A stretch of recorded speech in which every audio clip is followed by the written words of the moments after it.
حضرت جریر ابن عبداللہ کہتے ہیں میں کاروبار کرتا تھا اور مجھے بڑا سلیقہ آتا تھا کاروبار، میں سستی ترین چیز خریدنے کا ملکہ رکھتا تھا، لیکن فرماتے ہیں کہ جب میں حضور کا کلمہ پڑھنے گیا تو نبی پاک نے مجھے فرمایا میرا دین کسی کا بھلا کرنے کا نام ہے، الدین النصیحہ، خیر خی کرنا۔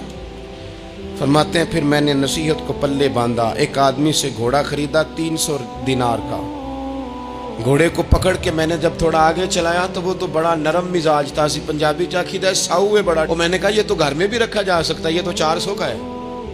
پھر میں نے اس پر سواری کی تو وہ سواری کے لیے بڑا اچھا تھا، میں نے کہا یار تیرا جانور 600 کا ہے۔ کرتے کرتے جب میں نے اسے 1000 دینار تھمایا، 400 میں سودا ہو گیا تھا، اس نے دے دیا تھا گھوڑا یا اونٹ۔